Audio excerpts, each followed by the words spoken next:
de noviembre. Comenzamos ya con todas las promociones de Navidad y prepárense, ya van a comenzar los empujes hacia la siguiente cosa que tenemos que comprar, y las cosas son caras, aunque aparecen ser bien baratas.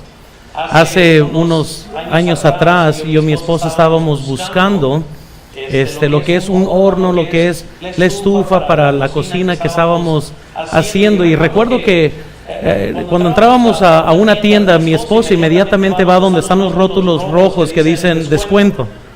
Yo le dije a mi esposa, no, pues vámonos para allá, hombre, vamos a ver, y esta se ve bien, y bien hombre, ¿verdad?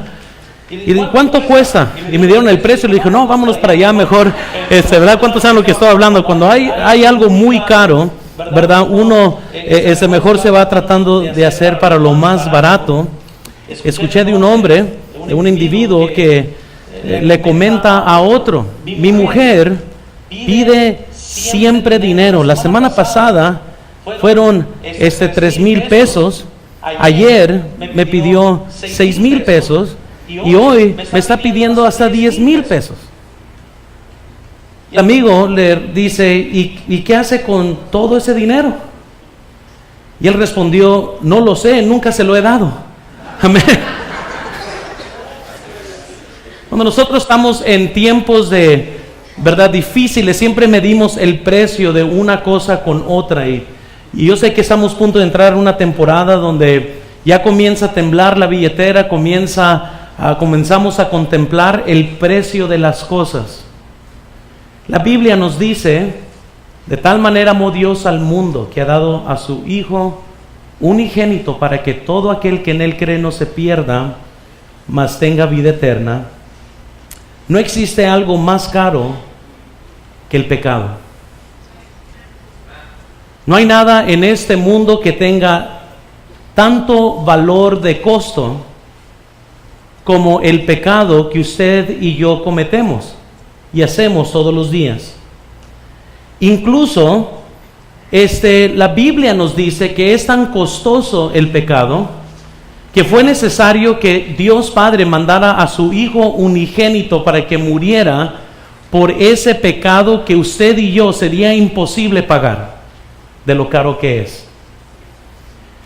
La Biblia nos dice que es tan caro que no habría nadie que pudiera pagar esa deuda nuestra excepto por medio de su Hijo. Por eso la Biblia nos dice en el versículo 16, porque de tal manera amó Dios al mundo. Imagínense qué tipo de amor es este. Es un amor tan profundo que Dios sacrificó a su Hijo por un pueblo, por una gente que continuamente le estaría dando las espaldas a Dios.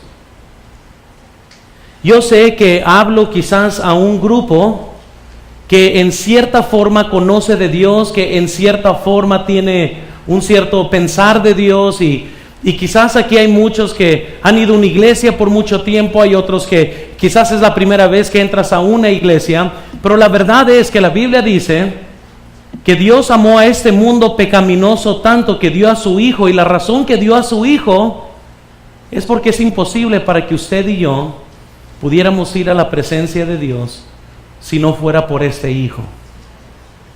Les quiero compartir en este momento por qué fue entonces que Dios mandó a su Hijo. Estaremos entrando pronto a la temporada de la Navidad, y lamento que nadie, y muchas veces, mejor dicho, y mucha gente no comprende la Navidad. Para muchos se trata nomás de recibir e intercambiar regalos, y ignoran al cumpleañero, el Señor Jesucristo. Y la verdad es que antes de comprender eso, tenemos que comprender entonces por qué fue que Dios Padre mandó a su Hijo a esta tierra. Quiero que vean conmigo, por favor, entonces las siguientes verdades. Van a ser bien sencillas y espero que las podamos comprender todos. Primero, vean en sus notas, todos quizás deben de tener un bosquejo ahí que hayan recibido el día de hoy. Ahí van a estar todas las referencias bíblicas que vamos a estar viendo para facilitarle a usted si acaso no tiene la palabra de Dios. Y quiero que nomás vean las siguientes verdades, por favor, conmigo. Lo primero que notamos en nuestro contexto es una gran verdad. La Biblia nos dice en el versículo 16, porque de tal manera amó Dios al mundo que ha dado a su Hijo unigénito. El versículo 17 nos dice, porque no envió Dios a su Hijo al mundo para condenar al mundo. ¿Cuál es esta verdad importante aquí? ¿Cuál es esta gran verdad? La gran verdad es que Dios mandó a su Hijo. Tenemos que comprender que Dios mandó este día, mandó a Jesucristo morir en una cruz. Él lo mandó por usted y por mí. Oh, qué gran verdad. Oh, qué amor tan más grande. El amor de Dios es tan grande hacia este mundo pecador que sacrificó a su Hijo. Y es una tremenda verdad, porque déjales digo una cosa. Si la salvación de su alma se encontrara en cualquier otro lugar que no fuera Jesús, Jesús entonces no tuvo que haber sido enviado. Y les quiero decir en esta tarde, en esta mañana en sí, bueno ya tarde, que si usted está depositando su fe en algo que no es Jesucristo y solamente Jesucristo, su fe es errónea y los infiernos quizás le esperen.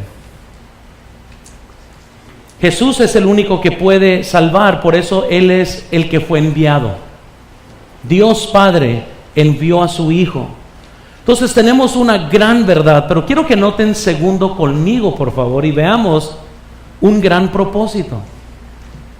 Dios Padre no solo envió a su Hijo, pero lo envió con un propósito muy importante. Y quiero que noten, por favor, el versículo 17 nos dice de este propósito.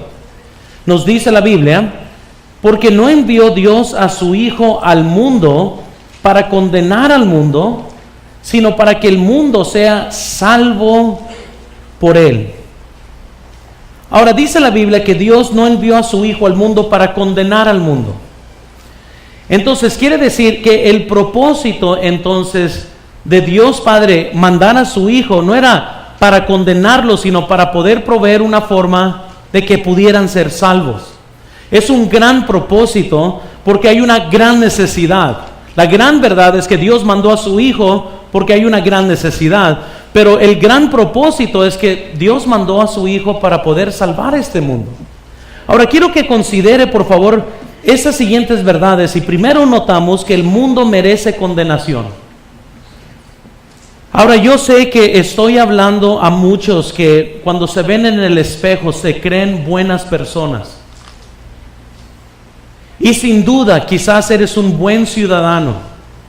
Y sin dudas no te has metido en problemas con la ley. Y quizás todos tus vecinos te aman. Y quizás a todo el mundo que te conoce piensa que eres una buena persona. Pero a lo que yo me estoy refiriendo no es a la medida que tenemos usted y yo como seres humanos. Estoy hablando de la medida que Dios tiene hacia con nosotros. Porque es muy fácil para que usted y yo nos comparemos y nos sintamos bien. Si nos comparamos